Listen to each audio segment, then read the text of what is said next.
A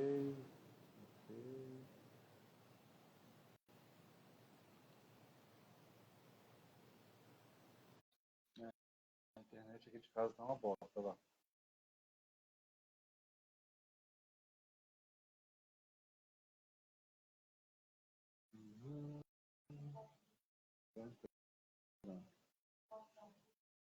Pode, já estou no 4G.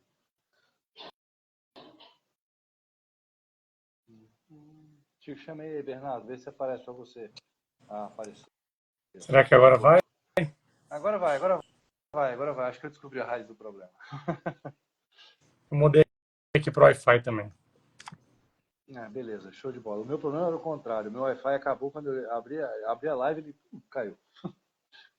Mas vamos lá, eu estava falando rapidamente aqui que a ideia é a gente falar em torno de uma hora e pouco, sobre o tema, né, dessa live de hoje, que é o caso da reconstrução do ligamento cruzado anterior do Pedro.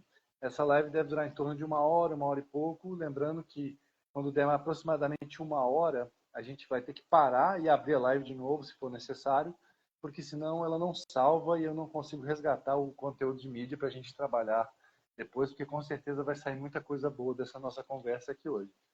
Primeiramente, queria te agradecer, Bernardo, por aceitar meu convite. Dr. Bernardo é ortopedista, especialista em cirurgia do joelho, das referências que a gente tem aqui em Vitória, Espírito Santo. Também é professor, né, Bernardo? E queria deixar você se apresentar e já introduzir o tema, falar um pouco sobre o que você faz, como é que é o seu trabalho, o que você tem visto aí na evidência científica sobre, né, tipos de enxerto, tipos de procedimento cirúrgico, e depois a gente vai entrando um pouquinho nos outros temas que a gente estabeleceu previamente e vamos discutindo e trazendo aí um pouco da nossa vivência sobre o assunto. Fique à vontade, Bernardo, a palavra é sua. Francisco, eu que agradeço o convite, cara. Muito obrigado. Satisfação falar com você aqui. Cara, assim, eu sou médico ortopedista, sou dedicado à cirurgia do joelho. É o meu foco principal de atuação, lesão esportiva e lesões do joelho. E a cirurgia do ligamento cruzado anterior é a cirurgia que eu faço com mais frequência. Opero essa lesão toda semana e é muito comum em praticante de esporte. É lógico que o contexto aqui, o pano de fundo é um atleta profissional. Algumas coisas ficam um pouquinho diferentes, pelo tipo de atividade que ele faz, a demanda que ele tem, mas também do suporte da equipe que ele tem. Então é diferente, nós estamos falando de uma atividade profissional do indivíduo, um atleta, diferente de tratar um amador, e das expectativas são diferentes também com relação ao tempo de retorno. Então tem essa polêmica toda com relação aos 7 meses, mas talvez ela não faça tanto sentido no futebol profissional. A gente vai conversar sobre isso, tem bastante literatura sobre o tema, então é isso, eu estou aqui para ajudar você a conversar sobre o assunto. Assim, um primeiro aspecto que todo mundo pergunta, quem vai ser submetido a uma reconstrução de cruzado anterior, é qual enxerto que vai usar. Talvez seja uma das primeiras perguntas, como é que vai ser feita a cirurgia. E basicamente nós temos 3 enxertos principais. O enxerto do tendão patelar, que é mais utilizado em atletas profissionais.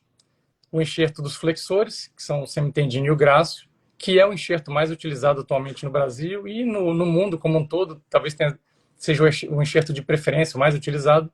E nós temos uma terceira opção, que vem ganhando cada vez mais espaço, especialmente em revisões, mas também na reconstrução primária, na primeira reconstrução, que é o enxerto do quadríceps. Esses são os 3 enxertos principais da reconstrução do cruzado. Classicamente, um atleta profissional de futebol, ele realiza a cirurgia com a reconstrução do tendão patelar. Mas isso não é regra 100% dos casos. Tem cirurgiões que preferem o tendão do quadríceps, tem cirurgiões que fazem com flexores. Então, assim, existem opções e cada uma desses enxertos tem vantagens e desvantagens. Então, não existe uma verdade absoluta do melhor enxerto. Existe um enxerto consagrado e mais utilizado historicamente, que é o enxerto do tendão patelar. Eu vi uma entrevista do médico que operou Pedro, foi o enxerto utilizado na cirurgia dele. Perfeito. Um aspecto interessante que você tocou inicialmente, Bernardo, aqui na clínica nós trabalhamos muito com praticante de esporte, né? O alto rendimento a gente tem para algumas modalidades, mas é mais aquele cara do fim de semana, o famoso peladeiro, esse é o cara que se machuca muito, a gente sabe que Muito. essas lesões do ligamento cruzado, elas, de 70, a literatura fala de 70% a 90%, elas ocorrem às vezes até sem contato de alguém com essa pessoa, e a gente sabe que os fatores de risco... Tá baixo o meu áudio, Bernardo? Você está ouvindo Não, bem? estou ouvindo perfeitamente. Tá. Não, o Henrique é um colega, fiz aqui, falou que estava baixo. Talvez, né, o Henrique, dá uma olhada aí no seu para ver que é, porque até então a Valéria também, que minha esposa está ouvindo, também falou que tá bom. E seguindo aqui, né, é uma lesão sem contato, e a do Pedro é uma lesão parecida com isso.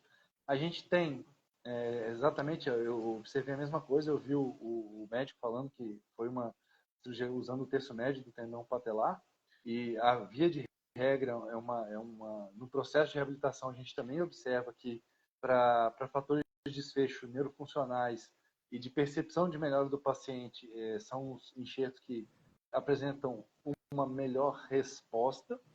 A literatura corrobora com isso na parte, né, fisioterapêutica. Mas tem um outro ponto que eu queria chamar bastante atenção do que você falou, o Bernardo. Os pacientes, eles chegam para a gente citando esses casos e se comparando. Então, por exemplo, um caso como esse do Pedro, que está gerando toda essa polêmica, ele é um balizador. Muitos pacientes já chegam para mim: nossa, mas o Pedro voltou com 6 meses e 27 dias. Ou seja, os caras sabem um bocadinho com quanto tempo ele voltou. E é importantíssimo posicionar o paciente como você colocou muito bem. Olha, ele é um atleta, ele tem um pré-condicionamento muito bom, muito acima da média, ele tem uma constituição muscular e uma constituição funcional acima da média, e na hora do retorno isso tem que fazer a diferença, principalmente nos casos de primeira cirurgia. Eu sei que você tem trabalhado muito com esse procedimento novo, esse enxerto novo, que vocês pegam um tendão quadricipital e é um feixe longo. Eu já vi vocês fazendo isso, e eu queria que você trouxesse um pouquinho para a gente, Bernardo, como que está o pós-operatório desses pacientes, porque eu acho que a literatura ainda não oferece muita coisa para a gente se balizar, ou seja, como é que está o ganho neurofuncional, os fatores os índices que parametrizam para a gente quando esse paciente está pronto para subir de fase, pular de fase. O que você tem observado na sua experiência clínica? Porque se tiver mais literatura, até me corrija, por favor. Como é que está isso, cara? Assim, esse enxerto, ele é uma variação do enxerto do quadríceps. Então, ao invés de a gente pegar um enxerto com uma espessura maior, de 2 ou 3 camadas, a gente pega somente a primeira camada, a camada mais superficial, mas a gente pega ele de forma mais longa. Então, a gente consegue pegar um enxerto com uma espessura menor, só que a gente pega ele muito mais longo e a gente consegue dobrar ele em 2 ou 3 vezes. Então, isso faz com que a gente tenha um enxerto robusto, com diâmetro relevante, adequado, só que sem agredir, com menor agressão ao tendão, porque a gente preserva 2 camadas, ficam intactas. A gente se baseia muito no pós-operatório do quadríceps, porque nós não deixamos de ser um enxerto do quadríceps. É uma modificação do enxerto do quadríceps, porque o quadríceps ele é muito versátil. Ele já tinha muitas formas de ser extraído. Você podia pegar ele com osso ou sem osso, ou seja, com um pedacinho da patela ou sem nada da patela. Você podia pegar ele com uma espessura parcial, ou seja, você não ia toda a profundidade dele, ou pegar ele com a profundidade completa dele. Então, ele já oferecia muitas gamas de forma de usar. A gente está explorando mais uma forma que a gente entende que ela é menos agressiva, menos mórbida e nos dá mais opções ainda. Por que nos dá mais opções? Porque quando eu tiro um enxerto com um comprimento muito maior do que o convencional, só para te dar uma ideia, o convencional tem 8 a 9 centímetros. Esse enxerto que a gente tira tem, em média, 31 centímetros. Então, nós mais que triplicamos o comprimento. Isso me dá a possibilidade de reconstruir, além do cruzado anterior, o ligamento anterolateral ou o ligamento anteromedial ou oblíquo anterior. Ou seja, eu consigo fazer o cruzado e consigo reforçar a periferia. Que esse era outro ponto que a literatura mudou um pouco nos últimos 10 anos. Com a redescoberta do ligamento anterolateral, esse reforço que existe na cápsula, na região anterolateral do joelho, vários estudos mostram melhores resultados com esses reforços. Então, talvez muitos pacientes que tem uma frouxidão aumentada e tem uma instabilidade não só anterior, mas também rotacional, essa reconstrução anterolateral, esse reforço anterolateral, seja necessário e provoque melhores resultados funcionais, menor risco de ruptura e maior estabilidade do joelho. Então, antes de eu chegar no enxerto reto femoral propriamente dito, eu acho que um ponto importante é a quantidade de pacientes hoje que a gente realiza o reforço anterolateral. E geralmente são praticantes de esportes com pivô. Então, futebol, handebol, basquete. Além disso, pacientes mais jovens, com menos de 25 anos, menos de 30 anos, e os pacientes que no exame físico apresentam aquele pivô shift muito relevante. O que é o pivô shift? É aquela instabilidade rotacional do joelho. Não é só anteroposterior, não é só para frente, mas é também a rotação interna aumentada. Então, assim, esse fato, essa redescoberta do reforço anterolateral tem mudado muito a prática também na indicação e na realização da cirurgia. Tem estudos que mostram, comparando o enxerto do tendão patelar isolado contra o flexor com anterolateral, o enxerto flexor com anterolateral tem menor risco de ruptura e maior índice de controle do pivô shift, da rotação do joelho. Então, assim, esses paradigmas de que um enxerto é muito melhor, ou seria mais rígido, ou mais firme do que o outro, eles vão perdendo um pouco de força quando você começa a analisar outros fatores relacionados com a estabilidade do joelho. Que não só essa porção anterolateral da cápsula, mas, por exemplo, a lesão na raiz do menisco lateral. Então, tem outros aspectos sendo debatidos e reparados que talvez tenham maior influência do que simplesmente a escolha do enxerto. No caso do Pedro, foi feito o reforço anterolateral, isso aí foi falado amplamente aí na mídia. E a minha questão é, na ligamentização desse processo novo de enxerto, já temos alguma coisa dizendo como esse processo funciona, se é mais rápido, se é mais lento, se isso é preponderante? Vou falar onde a gente está na literatura. Tem muito pouco sobre o assunto. Nós acabamos de terminar um estudo biomecânico comparando o reto femoral com o patelar, a banda dupla do reto femoral contra o patelar, e o que a gente encontrou foi os mesmos parâmetros biomecânicos de carga para falha, de resistência, de rigidez, então enxertos semelhantes. Isso é um estudo em cadáver. E a gente comparou também a banda simples, que a gente usa para fazer o anterolateral, com o trato iliotibial. A banda simples, ela tem uma tendência de ser mais forte, ter parâmetros melhores do que o trato iliotibial, que é o mais costumeiro para fazer o reforço. Com relação a essa ligamentização, não existe nada na literatura sobre isso. Como é um enxerto exclusivamente de partes moles, a gente acredita que ele atue muito como flexor. O mesmo tempo de maturação, de integração, seja algo um pouco mais lento do que o patelar. E um outro estudo nosso que vai sair muito em breve, a gente está terminando de escrever, é sobre as complicações na retirada e as dicas para retirar isso sem problemas e correlacionando diâmetro e comprimento do enxerto com parâmetros antropométricos, ou seja, altura, peso do paciente, você consegue predizer o comprimento e o diâmetro do enxerto. Isso aí facilita muito para o cirurgião no planejamento, como que ele vai fazer reforço, se ele não vai fazer, se ele vai dobrar em 2 vezes ou em 3 vezes. Então, nós estamos nesse passo.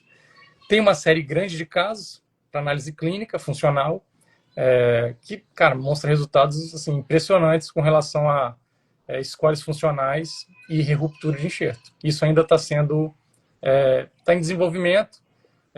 O segmento ainda não é tão longo, porque a técnica é muito recente, mas a gente está animado com isso. Com relação ao Pedro, o Pedro, assim, ele é um caso interessante de conversar, porque ele teve uma lesão de cruzado no outro joelho, cerca de 6 ou 7 anos atrás. Então, assim, ele era muito novo, hoje ele tem 27 anos, eu acho, então ele devia ter cerca de 20 ou 21. E, assim, a literatura mostra que os atletas de futebol com menos de 25 anos que operam cruzado, eles têm um risco muito alto de uma segunda lesão de cruzado anterior. Seja no joelho operado, ou seja no joelho contralateral, no joelho oposto, que foi o que aconteceu com ele. Então, o risco gira em torno de 10 a 15%, ou seja, é muito alto. De cada 10 atletas que operam cruzado anterior, pelo menos um vai ter uma nova lesão de cruzado, que foi o que aconteceu com ele 6 ou 7 anos depois. E ele, fugindo um pouco da média da literatura, ele rompeu essa segunda vez num treinamento. o mais comum, o mais frequente, o maior risco é uma ruptura no jogo, porque a intensidade do jogo é muito maior que a do treino. Você se coloca muito mais em risco, a fadiga é muito maior. Mas, assim, o caso dele tem vários aspectos interessantes. O que eu li da entrevista é que ele teve uma lesão de cruzado anterior isolada, então ele não teve lesão meniscal, não teve lesão condral, o que ajuda ele a se recuperar mais rapidamente e talvez seja um dos fatores que justifica um retorno com cerca de 7 meses de pós-operatório. A gente tem alguma literatura também mostrando que, né, em casos não atletas, mas pacientes que retornam à prática de atividade física antes dos 9 meses, eu li literatura falando em até 50% de chance de nova lesão ou de lesão no joelho contralateral, no ligamento cruzado anterior do joelho contralateral. É óbvio que mudando a população, muda o...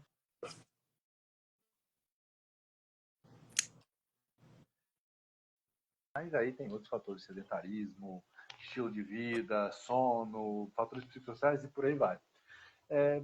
Esse assunto do enxerto, eu acredito que ainda vamos ter muitas novidades nos próximos meses e anos, porque, como você mesmo citou, é algo novo e, né, nem é o caso específico do Pedro. Né? Um dos fatores que a gente vai estar discutindo daqui a um tempo é atletas que usaram essa técnica nova de enxerto ali no hospital e como é que são as coortes mostrando para a gente como são o desenvolvimento, né, o nível de reeleição e por aí vai. Que é o que, no fim das contas, a gente não quer, né? Que o atleta tenha novas lesões. E é o que acendeu essa discussão. Ou seja, será que está na hora? Alguns, né, médicos se posicionando não contra, não a favor. E é importante dizer que, gente, o pessoal que faz o acompanhamento do Pedro, a gente imagina, né, o médico que eu conheço, são profissionais de topo. Então, nós acreditamos, né, que o trabalho que eles fazem é um trabalho amplamente ancorado, tanto na evidência quanto nas melhores práticas. E a gente imagina que ele tenha, né, até eu vi alguns vídeos e alguns depoimentos falando que ele alcançou com 12 semanas já um fator de igualdade, de simetria, de força muscular no dinamômetro cinético, o que é muito rápido. A gente não encontra isso com tanta facilidade. É o ideal. Aqui na clínica nós usamos dinamômetro não isocinético, mas uma isometria, que tem um bom nível de evidência para esse caso também, para tentar ter esse parâmetro na hora de orientar o paciente. E por que é interessante trabalhar e mostrar isso aqui para as pessoas, Bernardo? Cada colega ortopedista trabalha de uma forma. Tem aqueles que orientam olha, faz 2, 3 meses de fisioterapia, de tratamento fisioterapêutico, depois vai para a academia.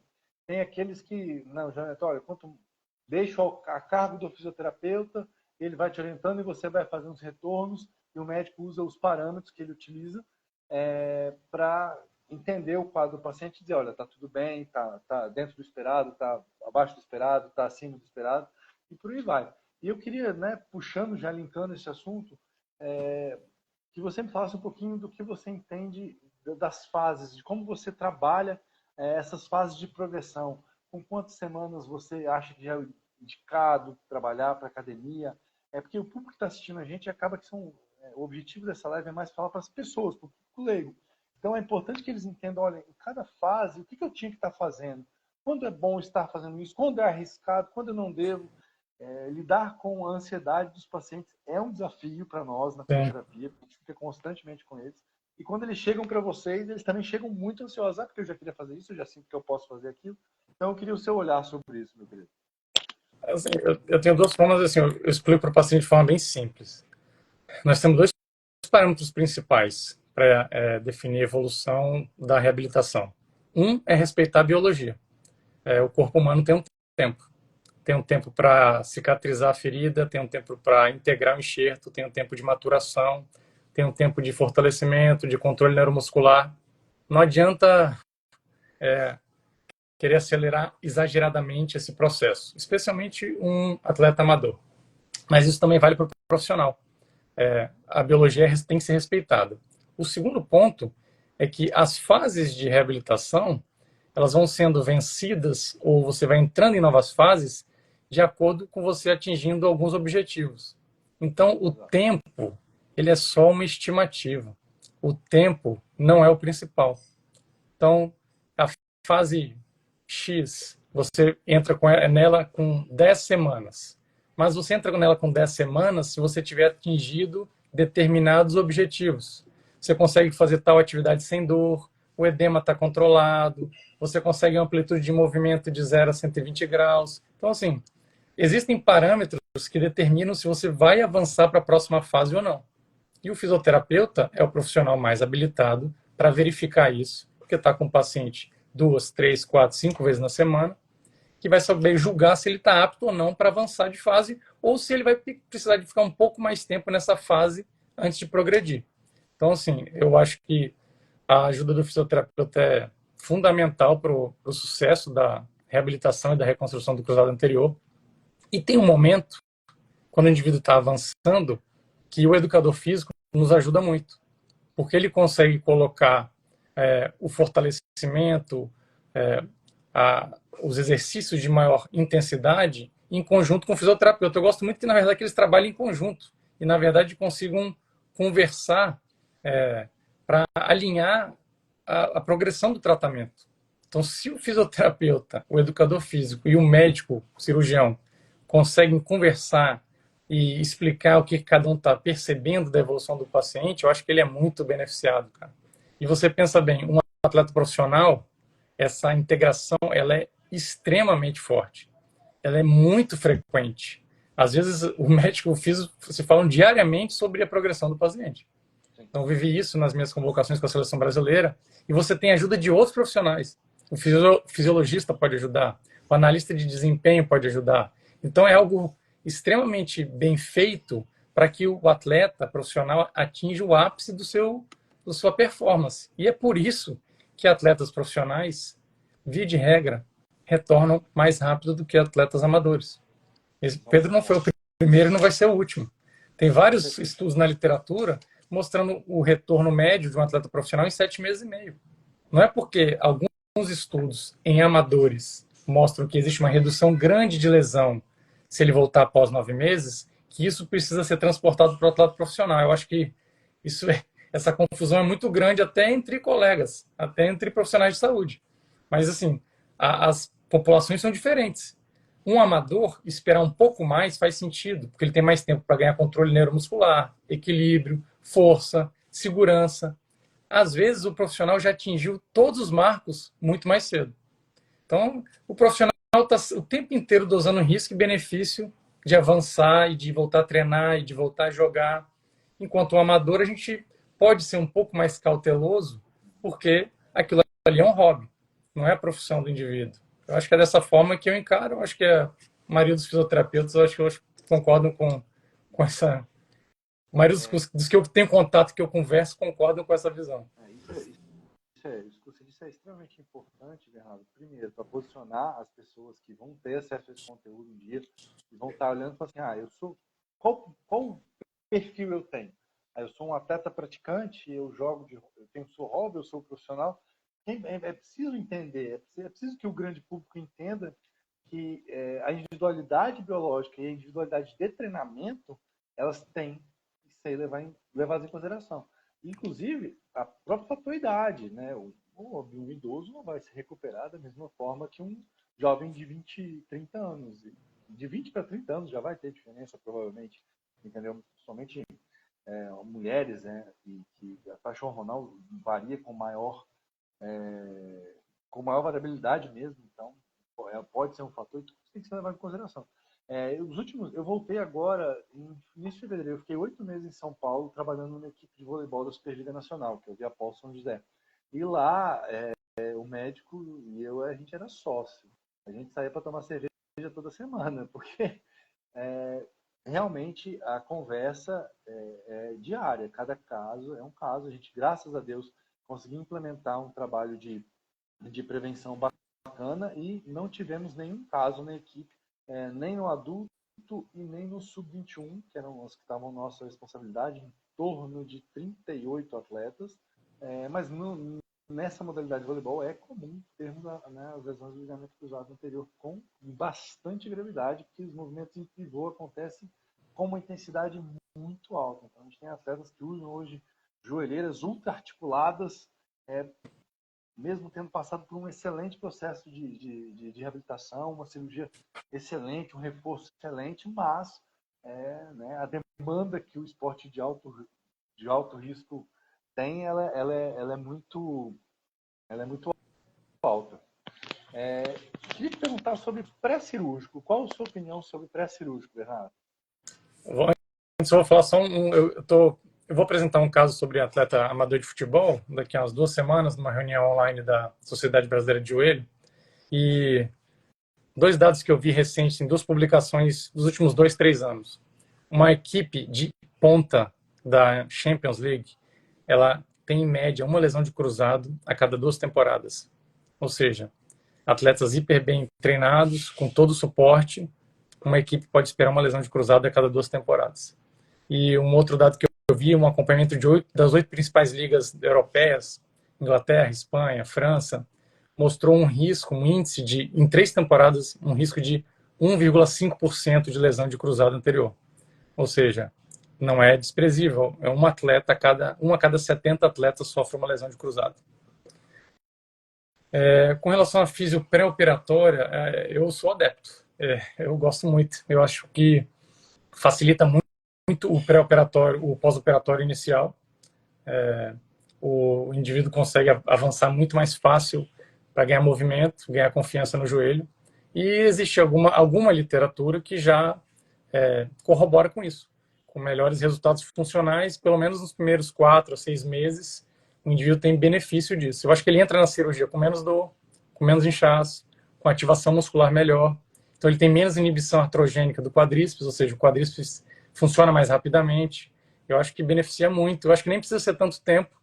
É o tempo suficiente para ganhar uma amplitude de movimento adequada, para o controle de dor estar suficiente.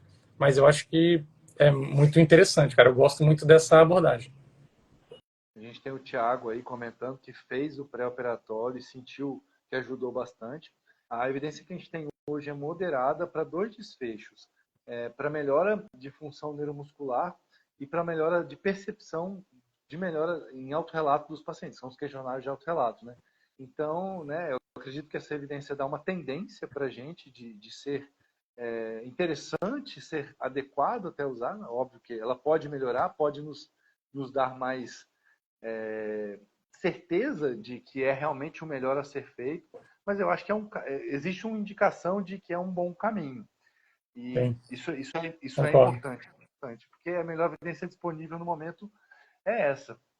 Nós orientamos os nossos pacientes, quando a gente recebe de alguns colegas, que se a gente puder reduzir o edema, aumentar a simetria muscular, inibir reduzir a inibição do quadríceps ali, a tendência é que ele tenha um retorno, não quero usar a expressão mais rápido, mas ele tem um retorno das variáveis que a gente controla, que basicamente são os questionários de autorrelato.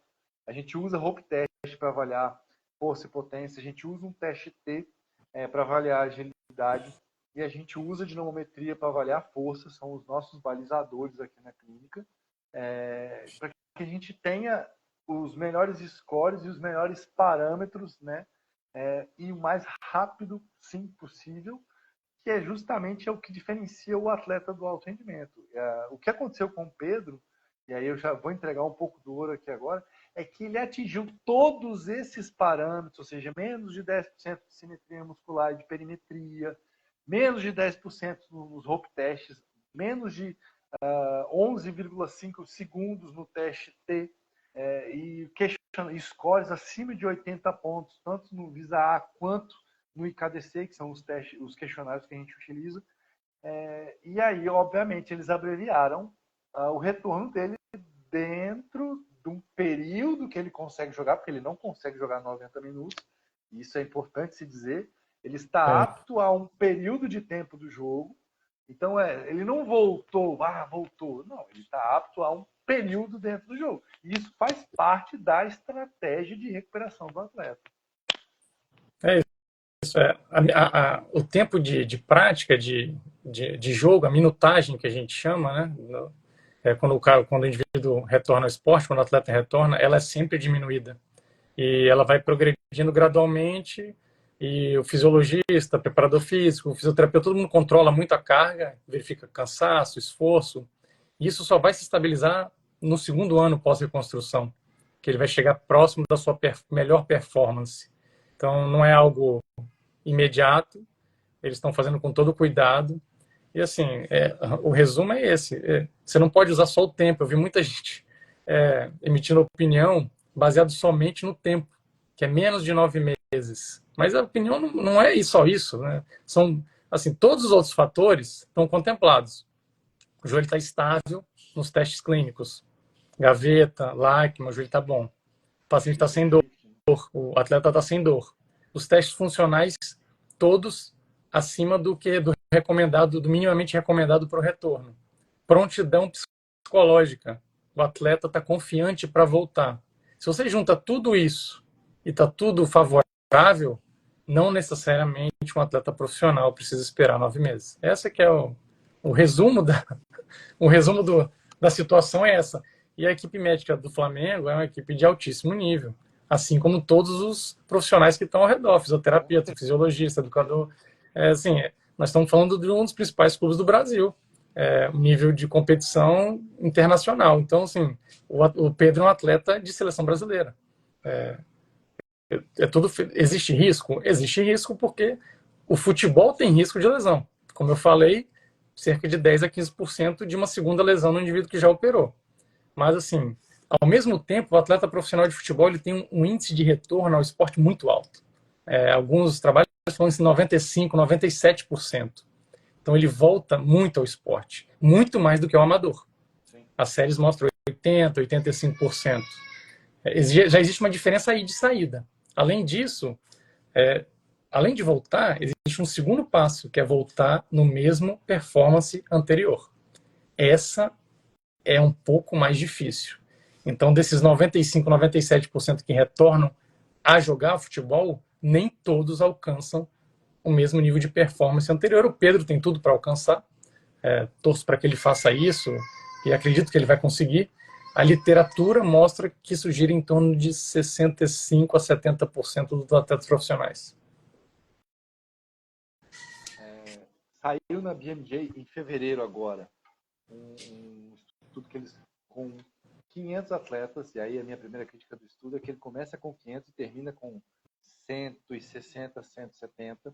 Então é uma perda amostral muito grande, que mostrou exatamente o que a gente está falando aqui agora, que quando os parâmetros clínicos e funcionais estão dentro do que se espera num prazo anterior ao necessário para que você inicie o treinamento e, consequentemente, vai evoluindo nas fases até você entrar em treinamento de performance, que né, o cara não volta hoje e já começa a treinar em performance no mesmo dia, não.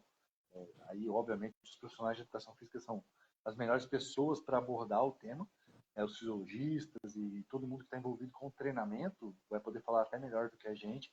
Mas isso que você colocou, Bernardo, já tem um indicativo na literatura que realmente a variável, o domínio tempo, ele não pode ser analisado isoladamente. Quando isso veio, né, antigamente a gente tinha os 6 meses, volta com 6 meses. Agora não, só é seguro com 9 meses. Aí agora não, peraí, o Pedro está voltando antes. E aí essa discussão ferveu e até motivou essa live aqui. E a literatura hoje ela caminha muito rápido, né? A internet, a produção científica muito mais rápido que há 10, 15, 20 anos atrás. Então saiu na BMJ, agora em fevereiro, que já, né, apesar dessa falha importante no estudo da perda amostral, é de que os 9 meses não são exclusivamente uma variável que você pode interpretar isoladamente para tomar a decisão clínica. E isso mostra que, mais uma vez, a equipe, o corpo de saúde do Flamengo, corpo clínico, corpo médico, terapêutico e de preparação física e treinamento, ele está conectado com a melhor evidência disponível no momento. Assim, Sim. é muito legal ver isso acontecendo na prática, porque aqui para o pessoal do Espírito Santo, não, como a gente não tem tanto atleta de alto rendimento aqui, isso traz uma confusão. A pessoa fala assim, poxa, mas o Pedro, o meu médico me falou que é assim, e as pessoas ficam perdidas. E eu acho que é muito esclarecedor essa iniciativa da gente trazer para as pessoas, olha, cada caso é um caso, cada público é um público, um atleta de alto rendimento é um atleta de alto rendimento, e como você muito bem colocou, ele tem uma taxa de retorno maior, apesar de alcançar a performance ainda ser um desafio, entendeu? E a gente tem que trazer isso para a nossa realidade aqui. Por exemplo, na clínica a gente tem atletas de vôlei de praia de alto rendimento. Inclusive, estamos com um caso de uma atleta que está evoluindo super bem, e ela é super ansiosa, e a gente, balizou nos 9 meses, mas espero que ela não veja essa live agora. A gente provavelmente vai acelerar um pouquinho o processo, porque ela está alcançando os parâmetros muito rápido, mais rápido do que a gente esperava. Tá? Então, é algo que a gente está trazendo, está conseguindo trazer para a nossa prática clínica. E assim, é muito importante que nós consigamos passar isso para o grande público. Porque, pessoal, todo dia aparece gente nas nossas clínicas com essa lesão. O Bernardo é o que ele mais opera. Né? Eu já assisti cirurgia SUS disso aí. E assim, a coisa está mudando. Que é para um, que é para outro, mas a coisa está... Olha, ela acabou de comentar aqui, Bernardo. Karen, estou aqui anotando. É a paciente que eu acabei de citar. Ou seja, eu já me sabotei. Mas enfim, é isso. Aí tem assim, um outro parâmetro que eu gosto de conversar muito com os pacientes antes de operar, para eles não ficarem se comparando muito com um amigo que eles conhecem que já operou cruzado. Por que eu estou falando isso? Primeiro porque tem a variabilidade biológica individual de cada um. Então, assim, homem diferente de mulher, um indivíduo de 20 anos é diferente de um indivíduo de 35 anos, e também as características pessoais de cada um, de treinamento, de força, essas questões intrínsecas de cada um. Mas vai além disso. A lesão do cruzado não é só a lesão do cruzado. Frequentemente, a lesão do cruzado vem acompanhada de outras lesões. Então, ele pode estar acompanhado de uma lesão meniscal ou lesão nos 2 meniscos. E essa lesão de menisco pode ser feito um reparo ou ser feita uma ressecção. Só aí já mudou muito o pós-operatório no primeiro 1 mês e meio a 2 meses. Até o tipo Além disso, de reparo já muda, né? O tipo de reparo já muda, a localização da lesão já muda, a configuração da lesão meniscal. Não vou nem entrar nesse papo, mas pode ter lesão de menisco, pode não ter lesão de menisco. Pode ser reparado, pode não ser reparado. Pode ter lesão de cartilagem, e a lesão de cartilagem pode ter sido feito um desbridamento simples, ou não ser feito nada, ou ser feito uma transferência de cartilagem de um local para outro. Essas variáveis mudam muito pós-operatório e mudam muito a velocidade de recuperação.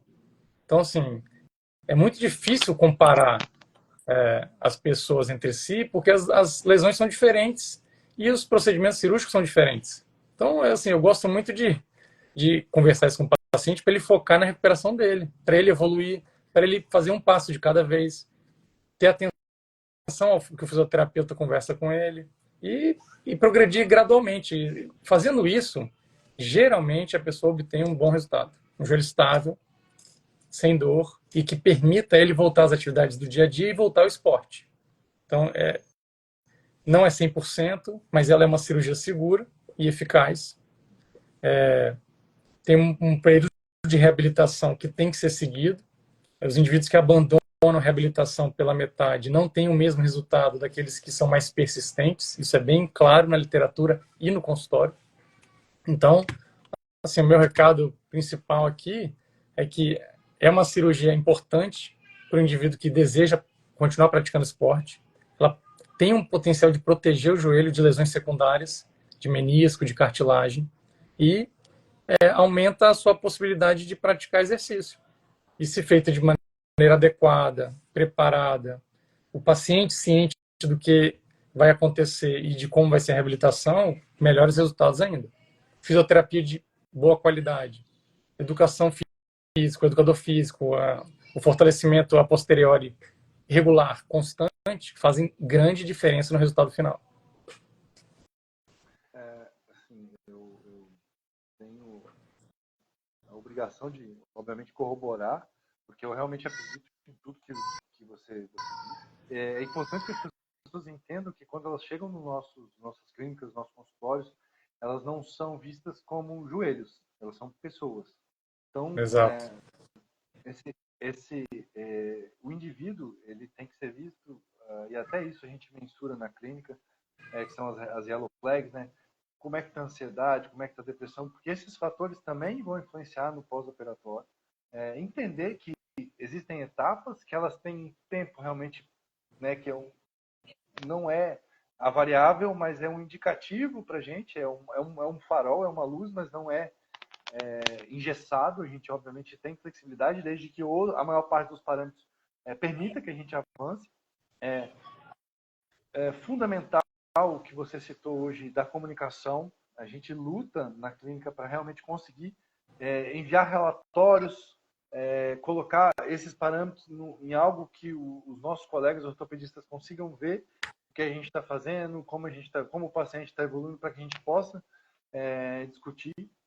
Na clínica, graças a Deus, hoje a gente tem até um modelo de avaliação de fator de risco, que leva em consideração testes funcionais, desequilíbrio de força, relação quadríceps, isquiotibiais.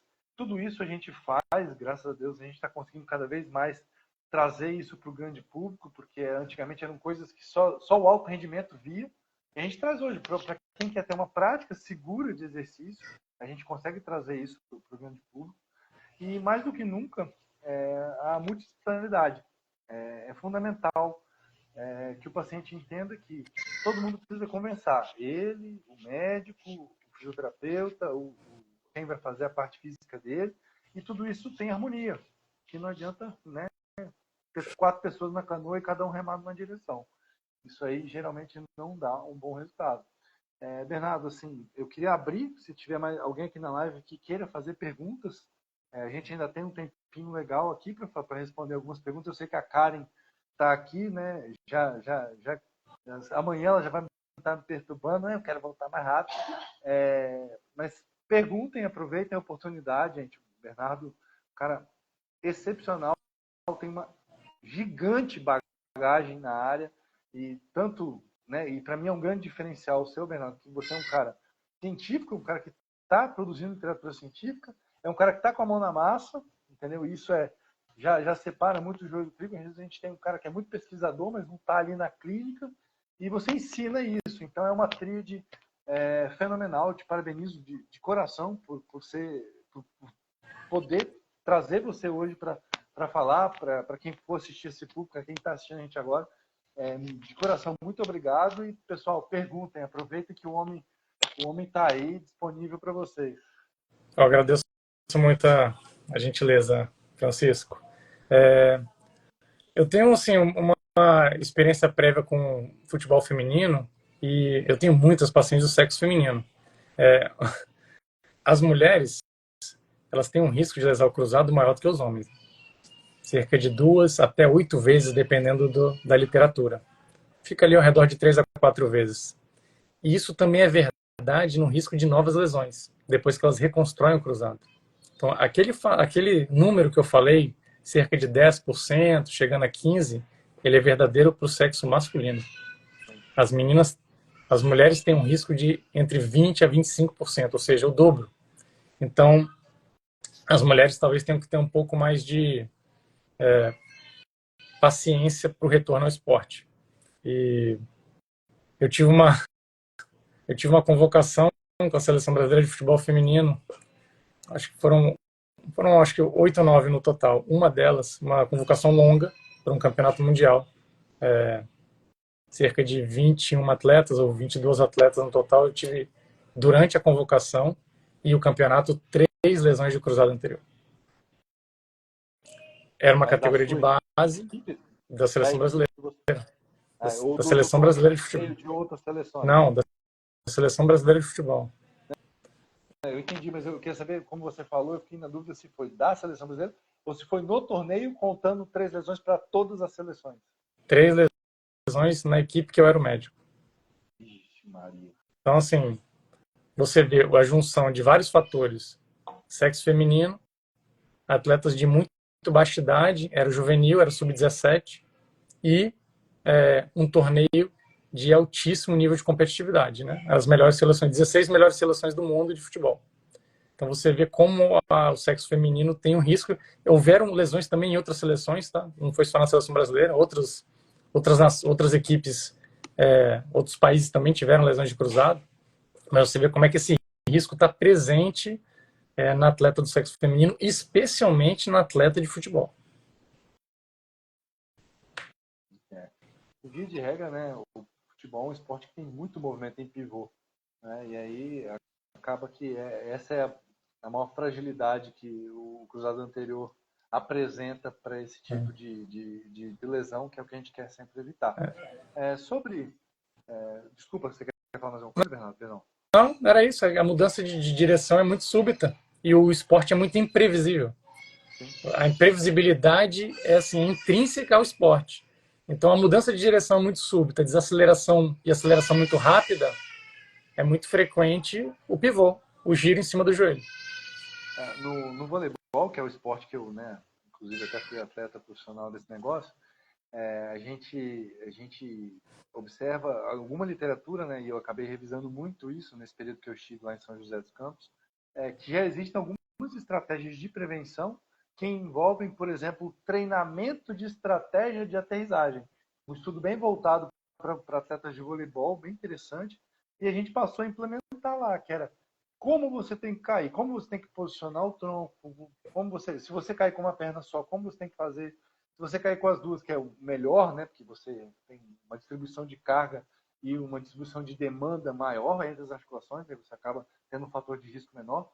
E a gente começou a treinar isso com os atletas. Eles achavam horroroso, reclamavam pra caramba. Mas no final das contas, né, a gente colocou para eles, tá vendo? Tal time teve tal lesão, tal time teve tal lesão. A gente aqui conseguiu controlar isso de uma forma diferente. A FIFA tem um programa, né, que é o FIFA 11+, que é um programa de prevenção de lesão de ligamento cruzado, que basicamente faz isso. Ele trabalha variáveis do jogo, além de, né, core, controle muscular do membro inferior, força, situações de jogo que podem gerar instabilidade em movimentos de pivô. E o objetivo o FIFA 11 até tem um resultado interessante, né? A questão toda é implementação, você não precisa... É difícil você ter material humano para implementar e, né, é mais fácil nos clubes de altíssimo rendimento porque o investimento é maior. Mas imagina como isso é em esporte de base, o futebol feminino, o voleibol tem menos investimento que o futebol masculino, isso é claro, é óbvio, é claro, né? Chovendo molhado falar isso, mas eu ainda acredito que a gente vai avançar mais nesse período e iniciativas como essa nossa de trazer esse tipo de informação, de informar, mostrar às pessoas. E aí eu vou citar um pouco mais de coisas que você falou, mulher, homem, idoso, jovem, tudo isso tem que ser levado em consideração. Até o próprio esporte tem que ser levado em consideração devido às próprias demandas. Os fatores psicossociais têm que ser levados. Tem atleta que entra em depressão, e isso é um fator complicador, um fator ruim de prognóstico para a gente, e obviamente para ele. E tudo isso, assim, né, a gente teria material para falar uma vida aqui, tá? E, mais uma vez, ninguém se manifestou, mas se quiserem, por favor, sigam o Bernardo. Quem já segue a clínica, muito obrigado por estar participando. E acompanhe o nosso trabalho, a gente coloca coisas lá justamente para ajudar as pessoas, né? Às vezes parece que o mundo da rede social quero arrumar cliente, quero arrumar cliente, quero arrumar cliente. E não é isso. A gente quer ajudar as pessoas, é isso que faz com que nós sejamos profissionais de saúde, realmente nosso desejo de ajudar, de contribuir. E vou aqui, né, finalizar minha fala, deixar você à vontade, o Bernardo, para falar. Muito obrigado mais uma vez, meu amigo. Te convido a ir tomar um café na clínica lá e ver um pouco mais de perto do nosso trabalho. Já deixo aqui um convite aberto para você. Então, muito obrigado e fique à vontade aí para encerrar a sua fala. Ô, Francisco, só agradecer, cara. Esse é um tema que eu gosto muito, né? É o tema que eu mais estudo, o tema que eu mais tenho tentado...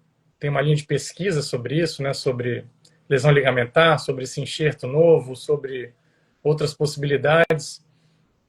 No meu consultório é a lesão que eu mais opero. Então, assim, é um tema que eu gosto de estudar. Gosto de dar aula sobre isso, os diferentes aspectos, a questão do reforço anterolateral, das reparos de menisco, das opções de enxerto diferentes para ligamento cruzado anterior. Então, assim, eu gosto muito de falar sobre o assunto, gosto muito de conversar com o fisioterapeuta, aprendo muito com o fisioterapeuta, sempre aprendi muito com eles, porque eles têm uma visão diferente do médico, diferente do cirurgião, eles abordam outros aspectos que às vezes passam despercebidos para o médico. Então, sim, agradeço muito, cara, a participação aqui, para mim foi bem legal. Você é um cara bem diferenciado, já te falei isso outras vezes, além de atleta, que tem uma experiência pessoal com lesão e com alto rendimento, você também é um fisioterapeuta que estuda muito e que tenta sempre evoluir, sempre chegar no máximo do que a ciência pode fornecer ao paciente, ao cliente, ao paciente que está machucado, ao atleta. Então isso faz muita diferença no dia a dia, eu acho que no final do dia.